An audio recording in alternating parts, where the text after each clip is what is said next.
Hello and welcome back to the Football Heritage Podcast. I'm your host, Rory Bryce, and today I've got the pleasure of being joined, first of all, by Stephen Torres.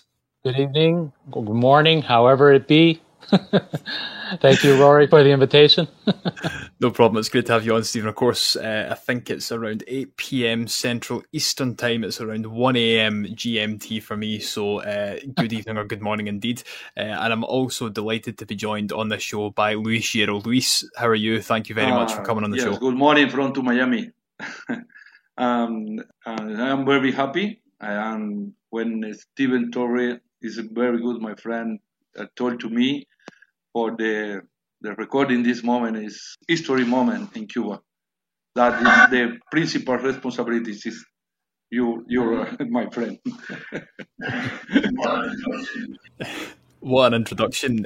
But yes, as Luis has just referred to there, we're going to be talking about a very, very historic moment within the soccer history of the United States and the soccer history of Cuba as well, because I believe for only the first or second time, we're actually going to be talking about the New York Cosmos trip to Cuba and tour of Cuba in 2015, which Stephen and Luis were both instrumental in setting up.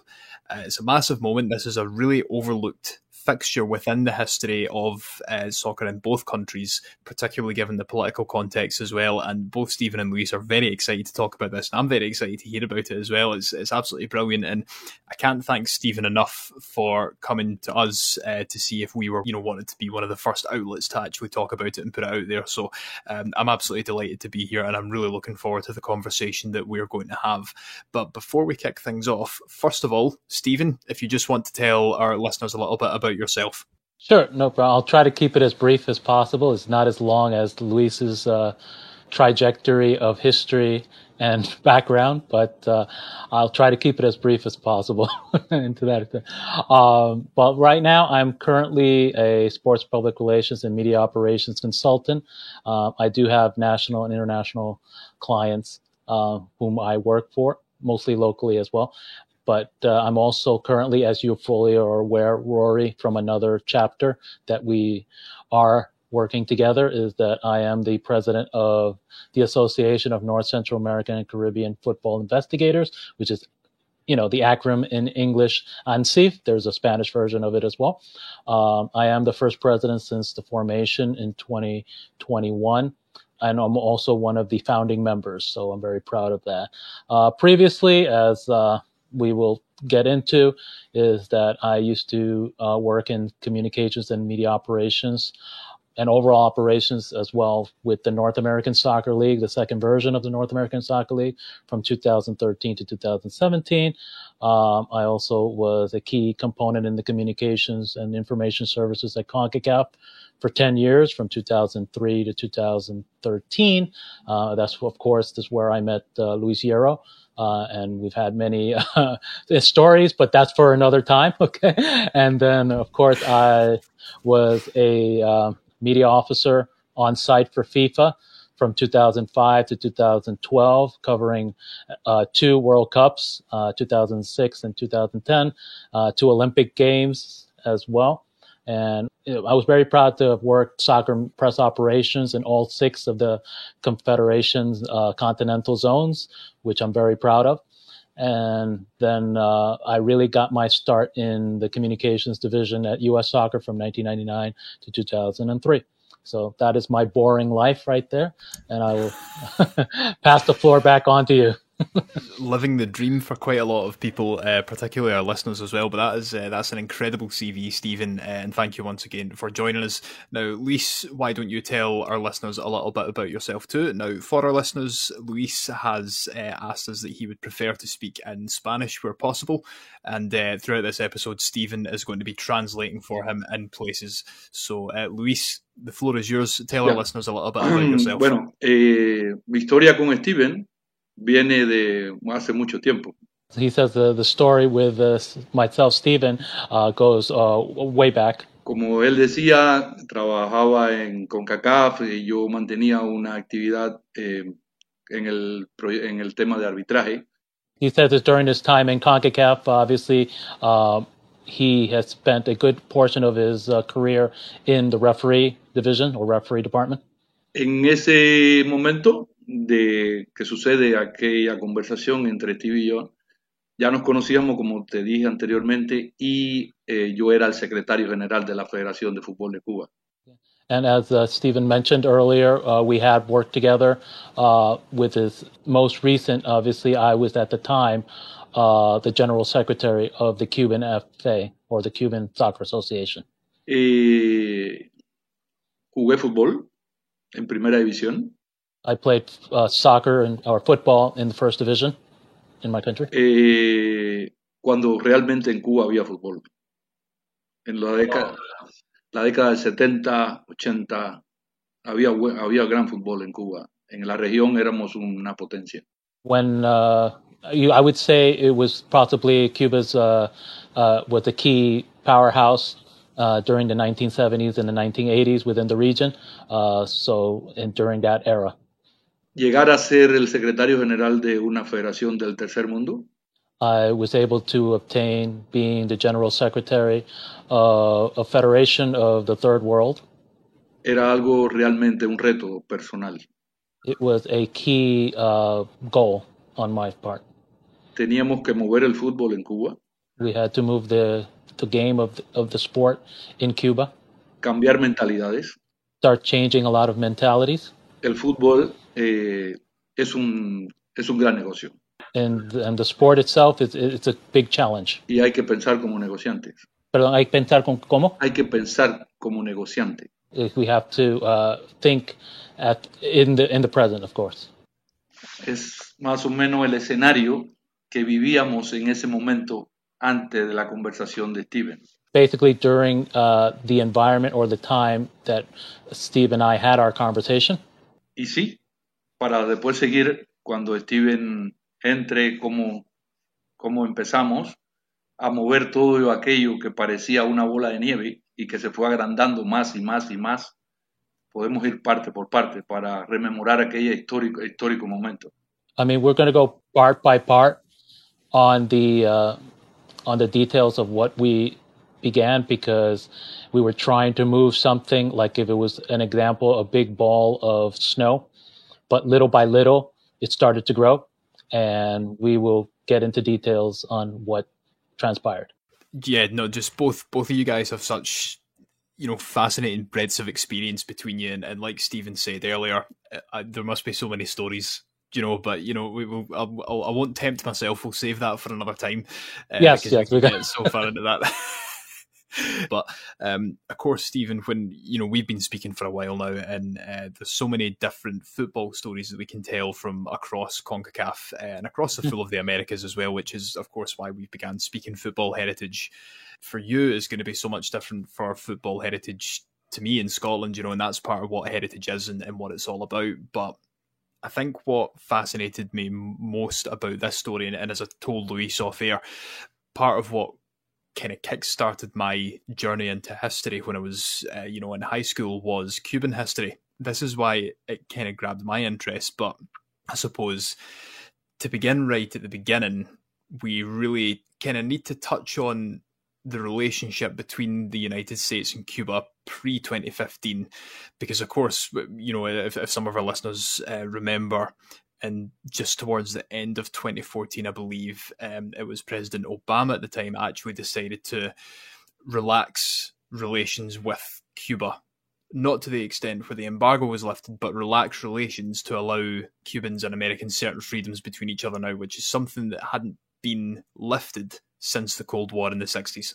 Well, what I can explain, and of course, obviously, Luis can jump in and he can give his perspective prior to 2015 when, well, actually, I mean, long story short, he and I had our conversation. I don't want to jump the gun yet, but he and I had our conversation around December of 2014, just to be clear.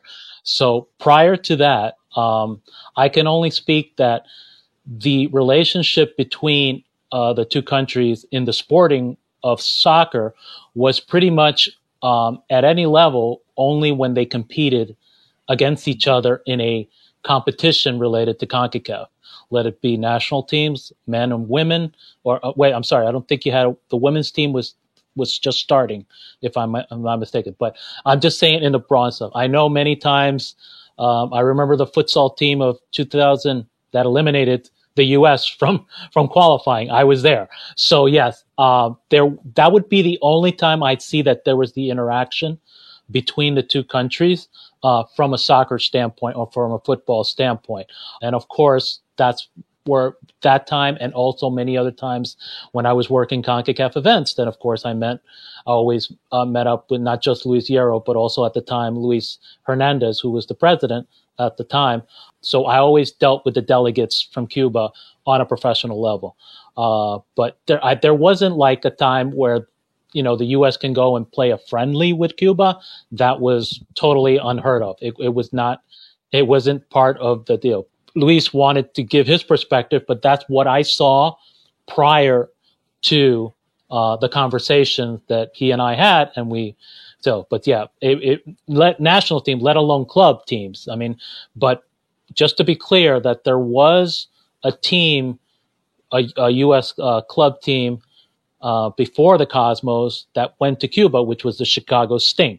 And they went in 1978. But if Luis wants to add something different than what I said, but that was pretty much what I saw, the relationship from a sporting standpoint of soccer between the two countries. Sí, Roy, es importante lo que estaba diciendo Steven y lo que tú comentabas, que en ese momento, a pesar de la política, de las políticas existentes, creo que se aprovechó el margen, la cobertura. Well, basically, I just wanted to elaborate what Steve just said earlier, is that there was that type of relationship between the two teams during the competitions went, but it really didn't involve anything, knowing that the two countries had political ramifications between the two. Exacto. Es una pequeña apertura que en el gobierno de Obama del intercambio, y ahí entró, Steven empezó a manejar esa idea. That's possibly one of the ideas that Obama and his administration wanted to change the relationships for some of the parents. And then that's when I guess Steve came in and jumped in and decided to, with the idea that he came about when we had our conversation. Recuerdo, Roy, que yo estaba en un torneo en Jamaica y se me aparece los directivos del Cosmo, que ya Steve había arreglado con ellos la posibilidad, y ellos fueron a Jamaica. I remember that I was part of the Cuban delegation working a event in Jamaica, and out of the blue, I see the delegates from the Cosmos, and that's when I saw, after the conversation that Steve and I had earlier on, this was in early 2015, that this was happening. Y en medio de la conversación, yo le pregunto, ¿y por fin qué quieren ustedes? Y me dicen, queremos ir a Cuba. Le dije, ya yo sabía porque Steven me había dicho algo. Well, basically, I simply asked them what was their nature of them being here, because it wasn't a competition that they would have anything to do with it. Lo único que se me ocurrió decirle a la gente, porque era un reto eso lo que íbamos a hacer. Después Steven se encargó de asegurar todo lo otro, pero era un reto. Para nosotros era algo espectacular. I mean, it was a key challenge. I just wanted to know what they were doing there, but just elaborating a little bit what he said prior to what he just added, that they wanted to go to Cuba. They wanted to play in Cuba. But I knew that it was a challenge, but I knew right then and there that it was because of the conversations that Steven and I had prior to that this was happening. Y le digo a los directivos del Cosmos, solamente con una condición. I said to them, we can play the game, but on one condition. Me dicen, ¿cuál es la condición? What is the condition? Que vaya la plantilla completa. He just wanted to make sure that the entire first A team would go and play. Pero la plantilla completa fue que este señor que está allí se me apareció con Pelé en La Habana también. Y ahí comenzó la historia.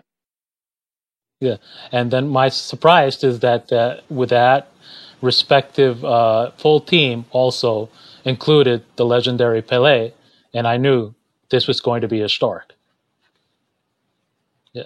We can get into the story now if you want to get into detail, because before that happened, we had our conversation, and that's how it started.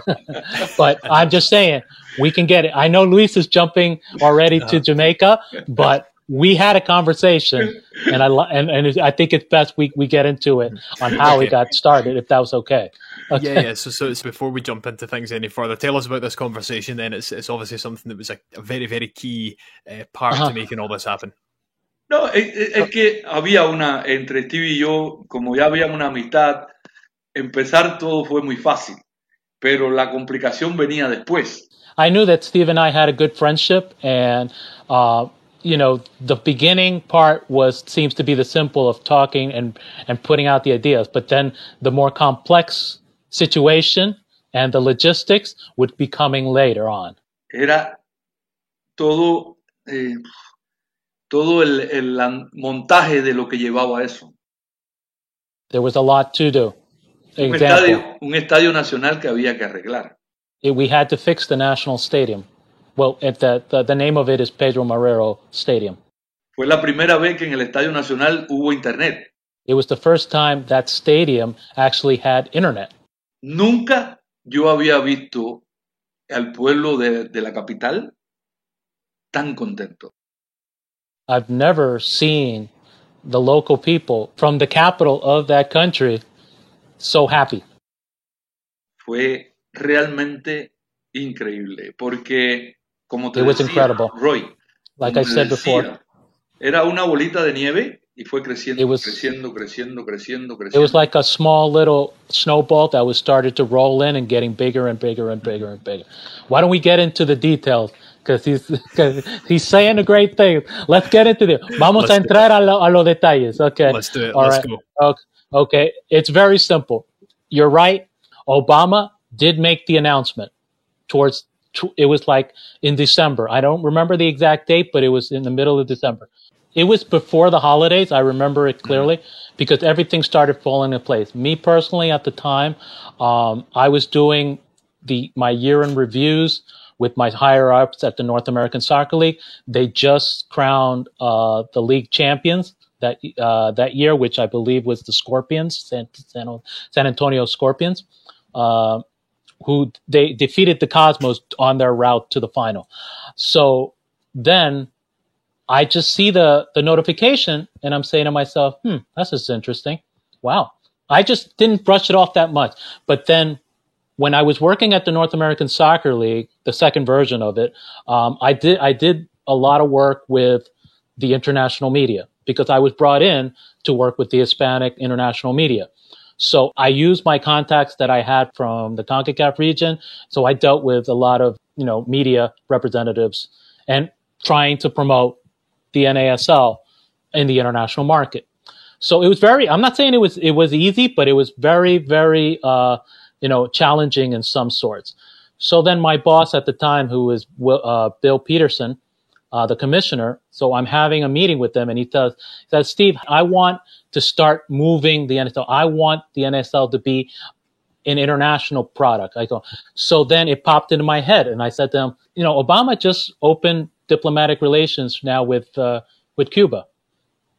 Why don't we this is what it was. It was never the Cosmos. I just said it like this. I said, why don't we send one of our NASL teams down there?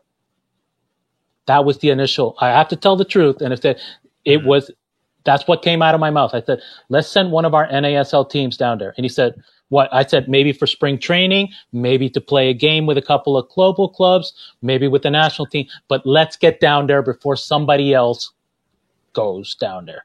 Mm-hmm. And he said, okay, Steve, make it happen. Okay, great.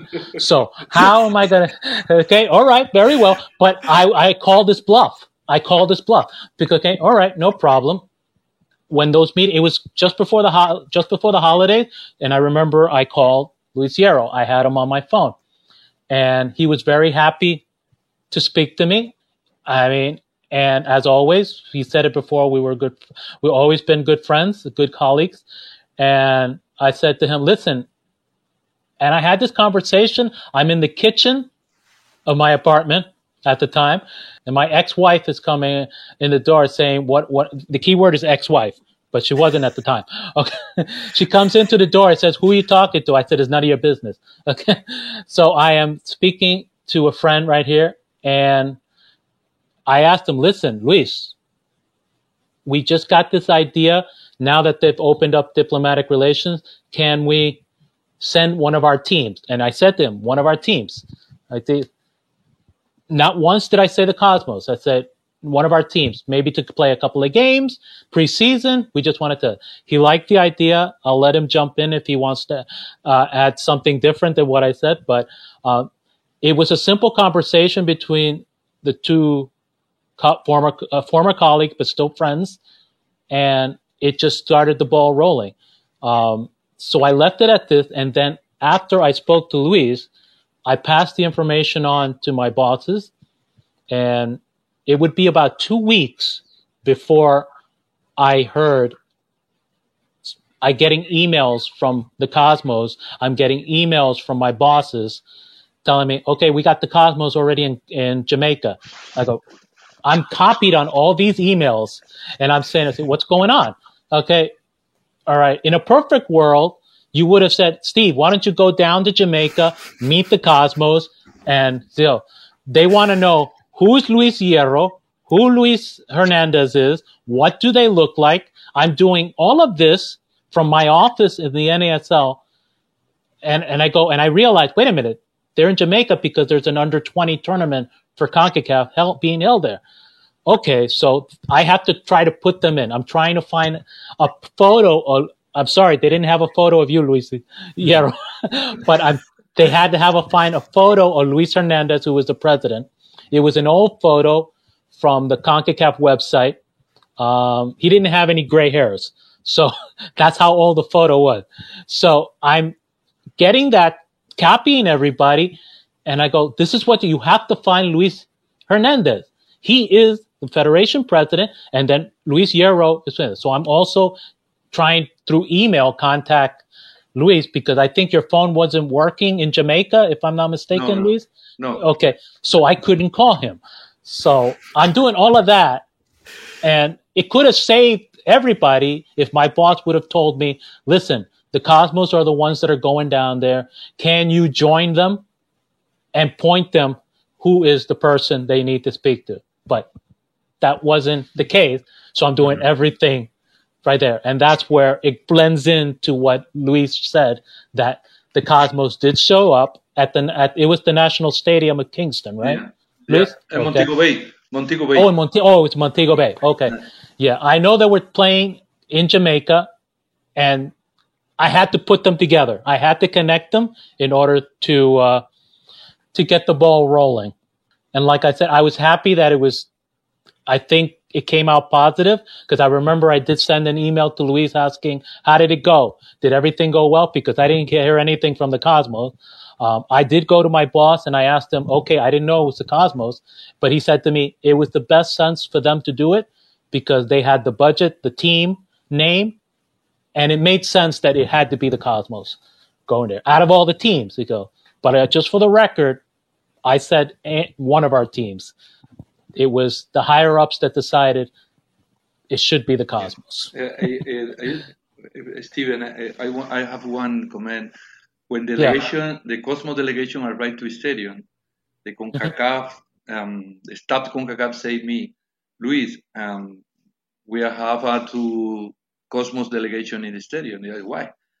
No, they need meeting to you. Me?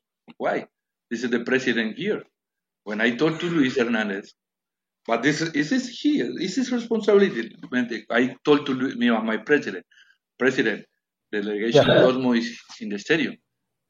He say me, no. You owe me? Yeah. When I am going to meeting, when cuando tome una decisión, when I taking the decision, you need approve it. That's okay? He say, no, okay. When I return, he asked to me, what happened? The Cosmo delegation, the Cosmo club, he's going to Havana. Why? I didn't know that, but yeah. I said to him, "You say me, I am going to the meeting, okay? Finish. He's going to Havana." That's, you see, crazy, 10 man. years later, I didn't know. I did not know what had happened. I mean, what conversations Luis Hierro or Luis Hernandez had with the Cosmos delegates. I believe it was Giovanni Savarese, the head coach, and somebody else from their delegation went over there to speak. And because I know Giovanni, he was copied on the emails. I had a whole bunch of copied emails. It was just like ridiculous. I can't believe I'm doing this from my office, and these guys could not put me on a plane to Jamaica. It was cold in January, so I could have, you know, if the thing was that I don't want to jump the gun, is that I knew I had just left CONCACAF.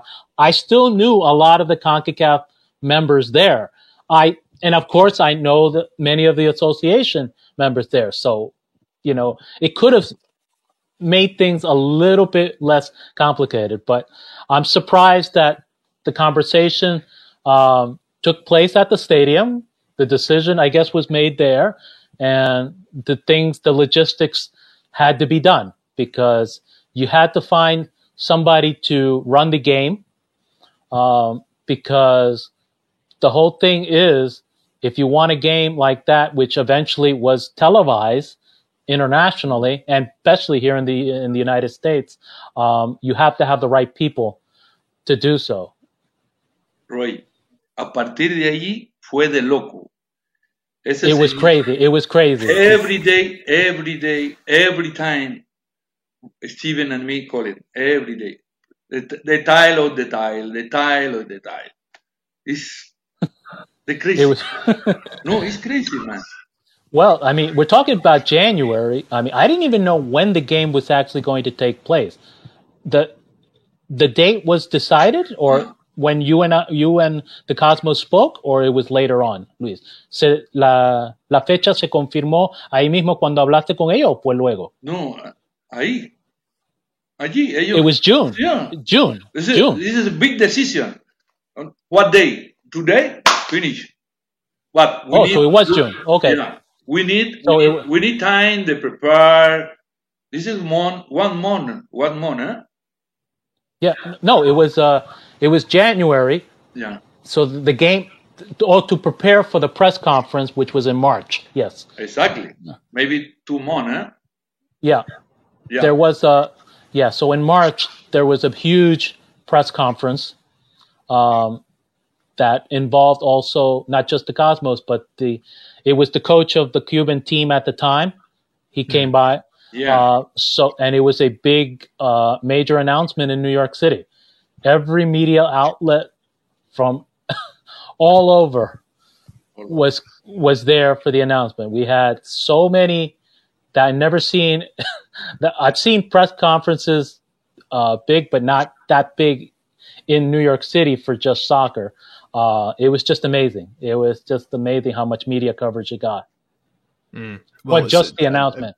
I mean, it's a monumental moment in history. Do you know what I mean? Not just in football history, but in terms of relations between the two countries as well. It's absolutely massive. So, you know, I mean, I suppose as an outsider looking in, I'd say you'd maybe expect there to be a huge media interest in it. But I mean, obviously, from what you guys have been saying, it sounds like it was pretty chaotic from the get go. But again, you're kind of expecting it because you want, as you said, Stephen, to get in there early, be the first ones to do it, and show that there's the intent there to go and do this thing that is going to be historically significant, and that's what you ended up doing.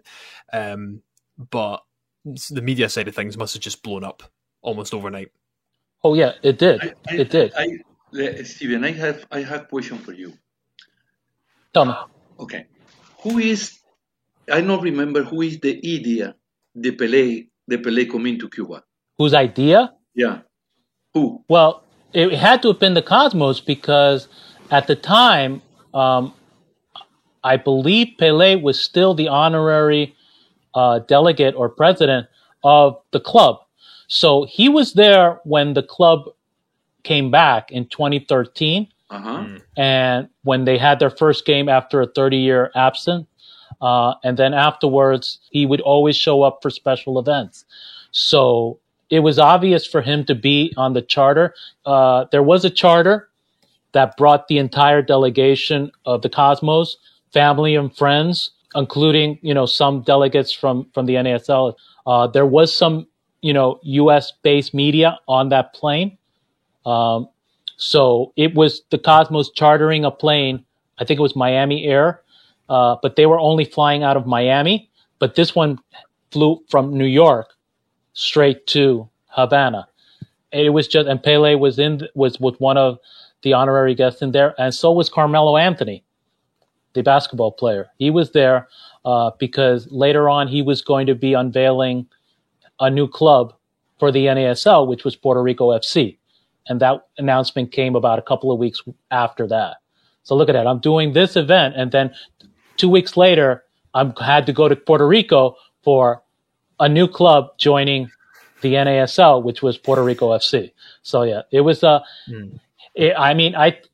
chartering that plane was the great idea for the Cosmos because they wanted to make sure that everybody got there, but once, Luis can fill in from his point of view, but I know that once that plane arrived, I'll take a quote from one of the journalists from Rolling Stones, who doesn't cover soccer, but he is behind me, okay, on the plane. And he said it because the Cosmos did a documentary of and it's on YouTube as well. And he said, we were like rock stars because once everybody was expecting us to arrive. Everybody was there. I've never seen so many TV cameras in a platform carpet while we're arriving, going through customs.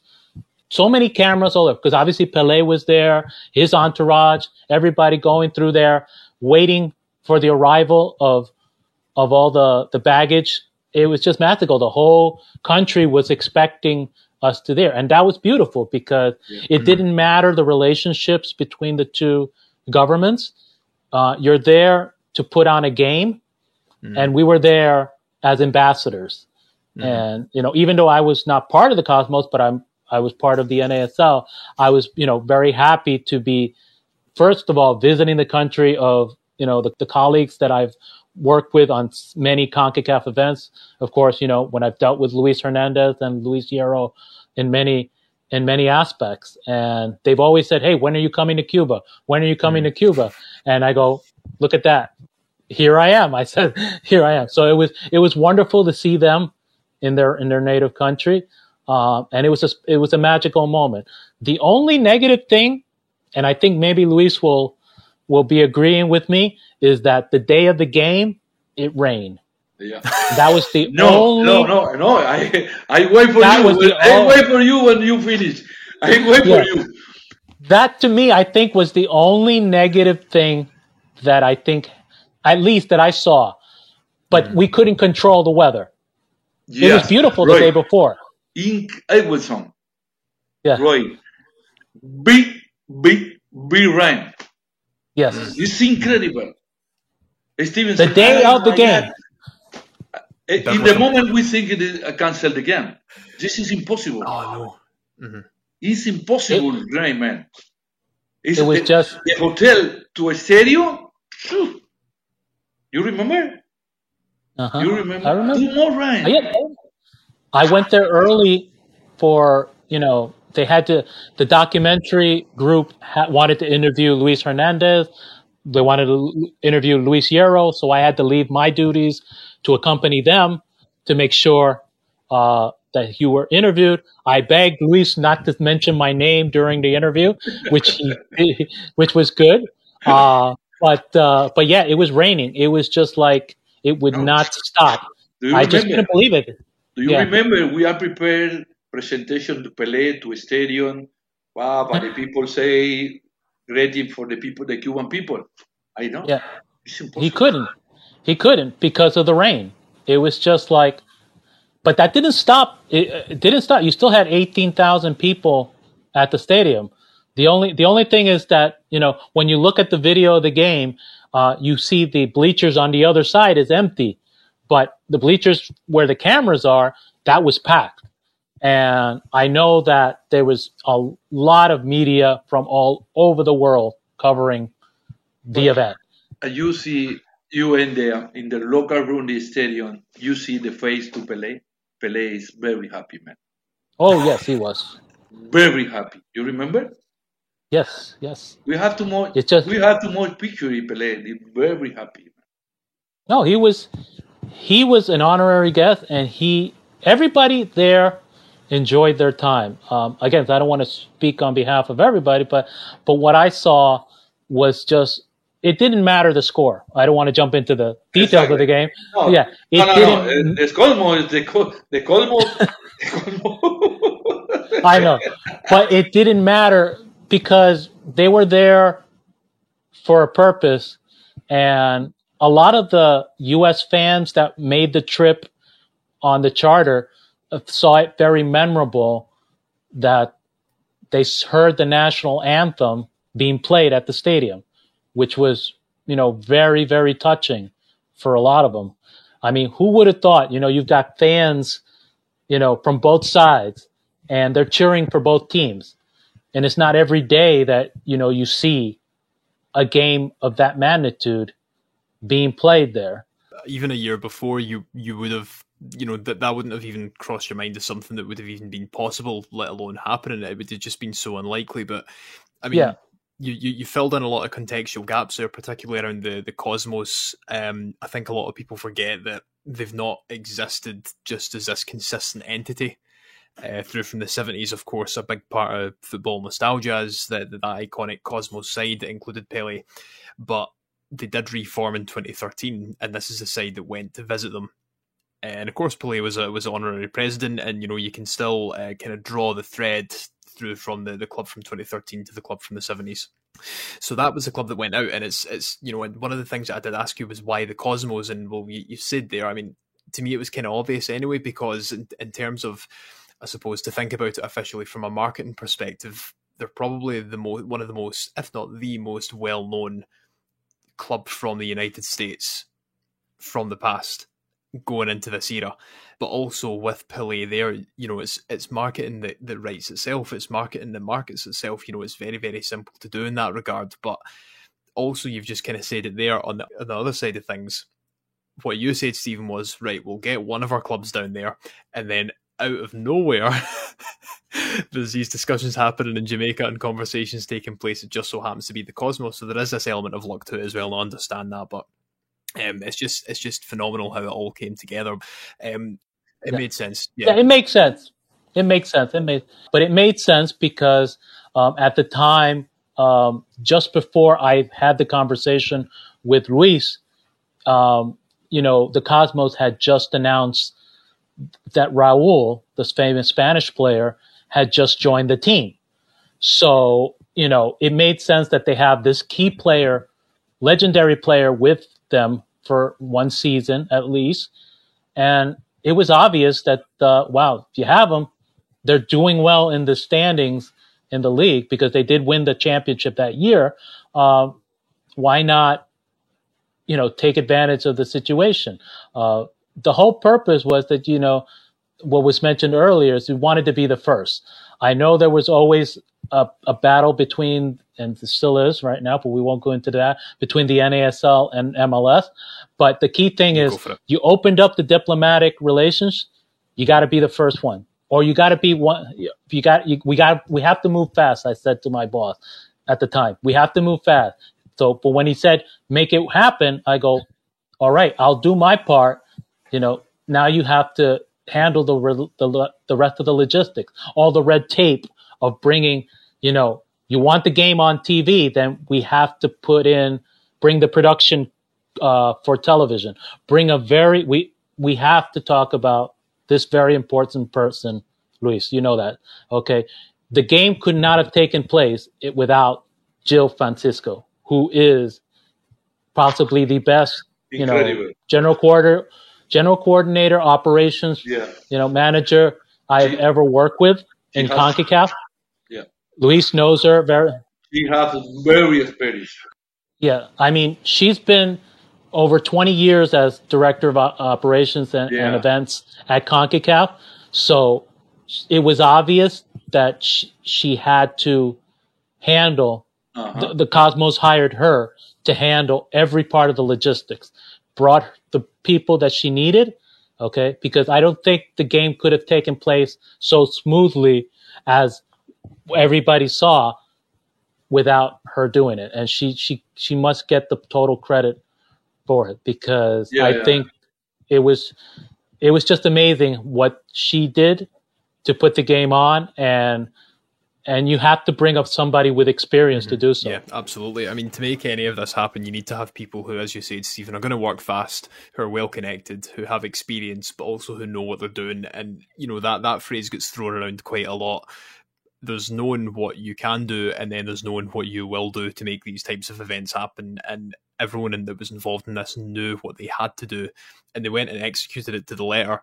Otherwise, it wouldn't have happened in the way that it did. And that's what's so fantastic about it, is because there's this sort of collective understanding between everyone of how symbolic a moment this is, and there was just a drive to get it over the line and make it happen as best as they possibly could.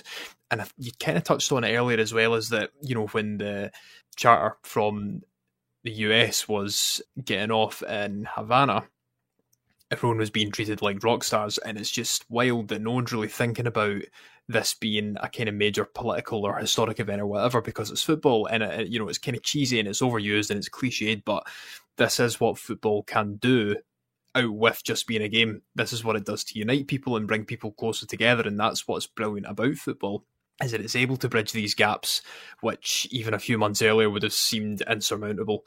And I think there's something really poignant in that as well. But you know, you mentioned it a little bit earlier. Let's talk about the match itself. Luis, you seem to think that the Cosmos were just a little bit... ¿Cómo tú viste el partido?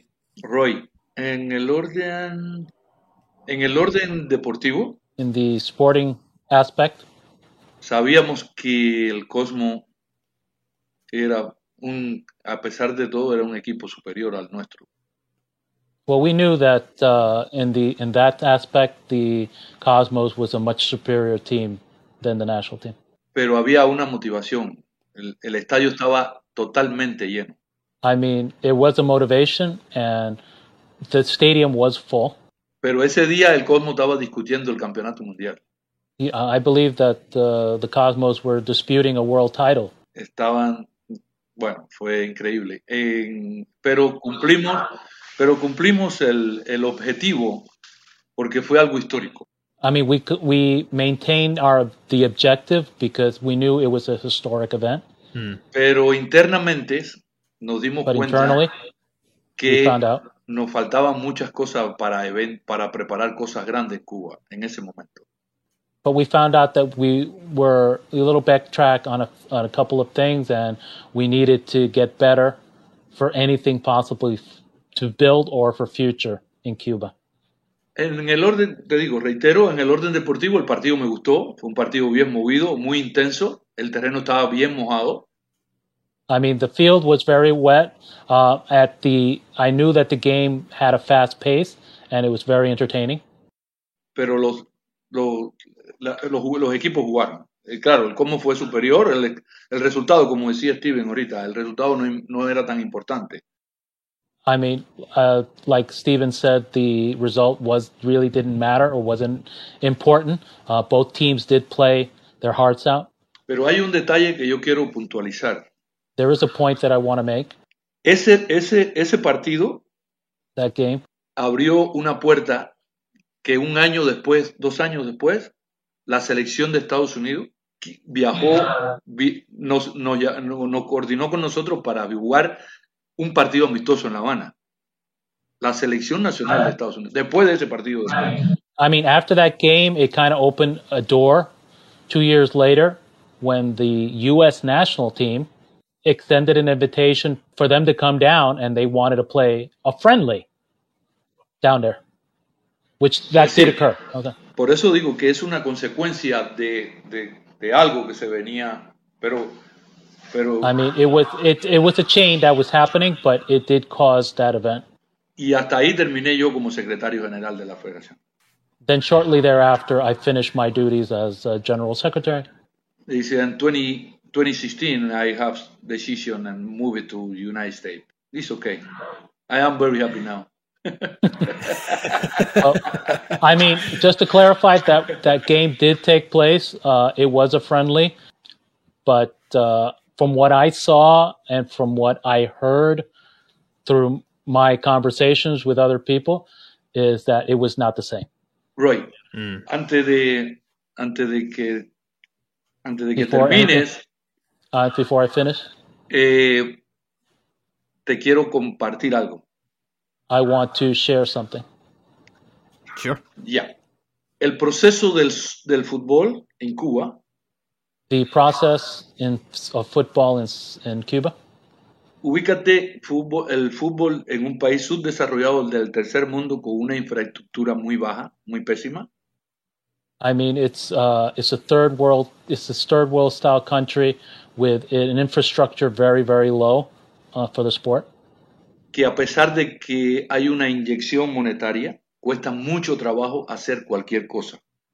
Even though that there really isn't a limit on money for this sport, it is not that much ability to progress. Los jugadores en Cuba que adquieren cierto nivel, the players in Cuba that have maintained a certain level, toman la decisión de emigrar. They take the decision to leave the country. Steven lo conoce, muchos que jugaron incluso la MLS, Osvaldo Alonso, ¿te acuerdas? He's looking at players that have gone to play in MLS, Osvaldo Alonso.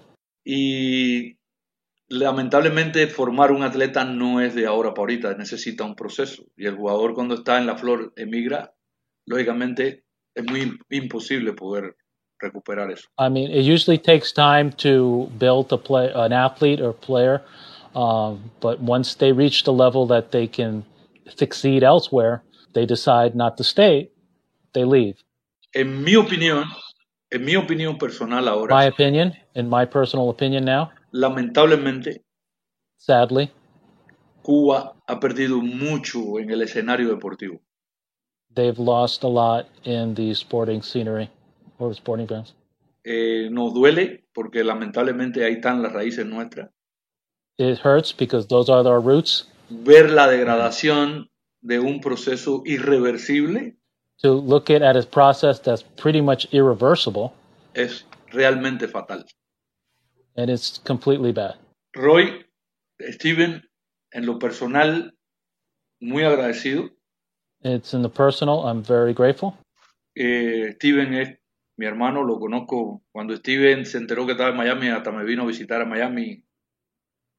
Steven is just like more than just a friend. He's like my brother. And when he found out that I was in Miami, he went and also took the chance to visit me.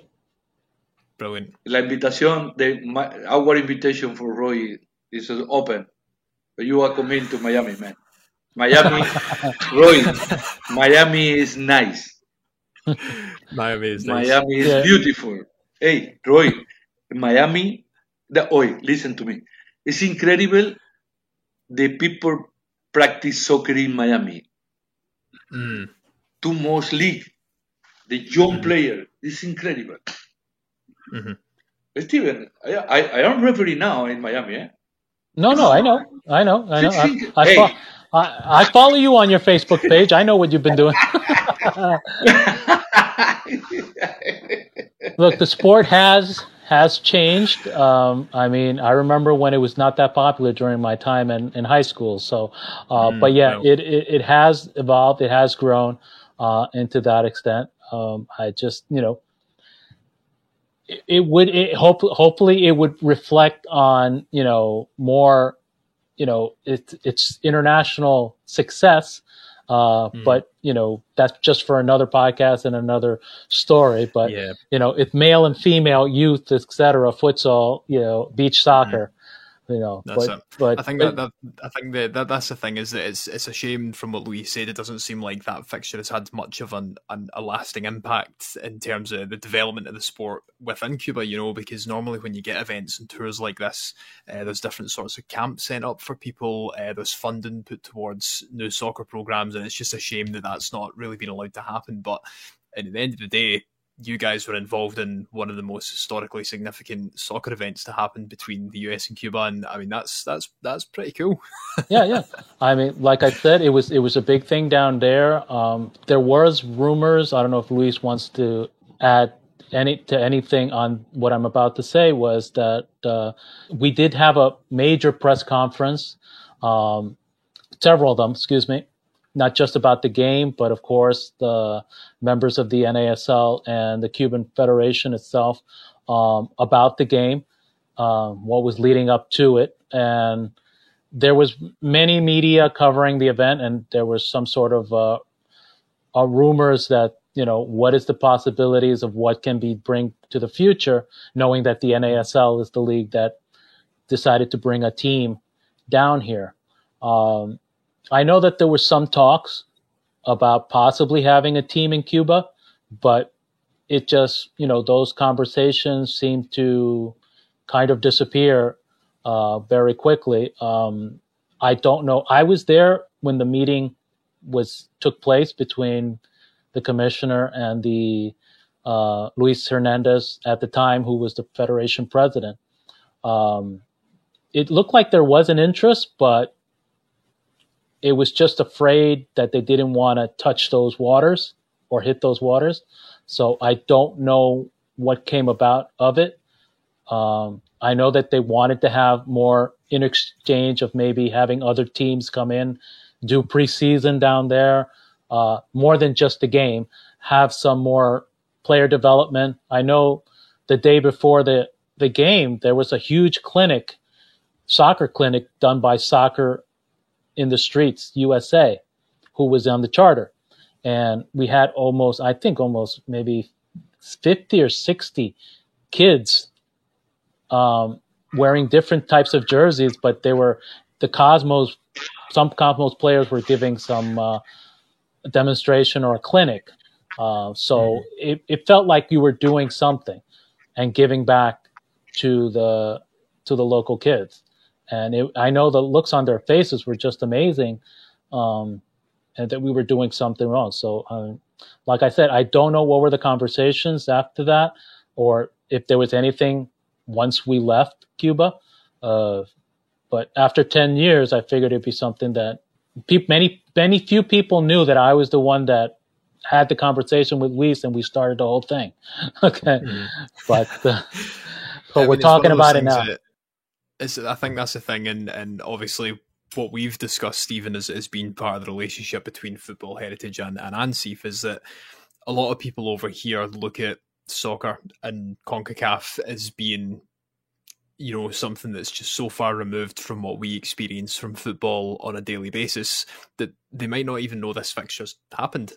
Do you know what I mean? And it's these stories that we want to tell and bring to people, and I think that's part of the beauty of it, as well as being able to speak to people who were actually involved in it, who actually brought it and actually saw the impact of what it could do as well, But listen, guys, this has been a phenomenal conversation tonight. Thank you very much for both coming on and joining me to share this for, as I said, the first or second time that it's ever been told. I'm delighted with it. It was great listening to the different things that you guys got up to, the conversations that you had to actually make this event happen. Is there anything else that you would like to add just before we finish up for tonight? Nada, muy contento. Recordar esos momentos fue algo muy, muy divino. It was wonderful to remember that moment. Me da nostalgia recordar ese momento. It's a lot of nostalgia, and it makes me happy.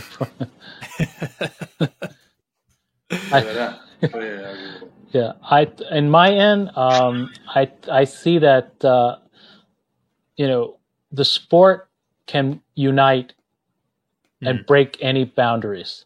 That's what I've noticed. And for me, maybe me personally, in the sense I wanted to, get my boss off my back on, you want this? Okay, we're going to have to do this. We're going to have to do this.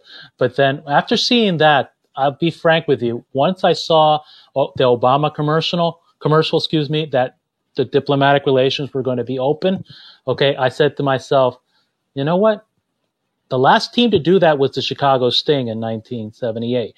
So I go, what would be the chances, And then, of course, the conversation I had with my bosses, he wanted this. Okay, then let's do that. So how did I make it work? A simple conversation with, a colleague. And then you get the ball rolling. It was so amazing how everything came about. And a lot of people, very few people know the backstory of it. And it was very, Luis didn't have to pick up the phone the day I called him. No, he didn't. And he did. And I thank him for doing so.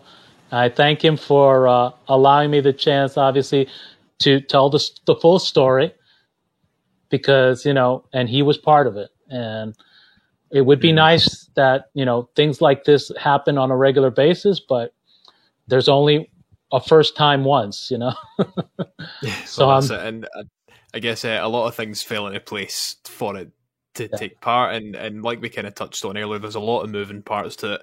There's a lot of people moving a lot of parts at the same time, and you just need everything to really, really be firing on all cylinders and making sure the stars align for it. And that's what happened, and it's led to this wonderful thing. But that is the inside story of the New York Cosmos versus Cuba in 2015, the first visit of a US team to Cuba since Chicago Sting in 1978. Absolutely phenomenal story, guys. Thank you very much for coming on the podcast to tell it. Of course, we'll include links to the work done by Ansif in our show notes, and we'll promote that on our social medias as well.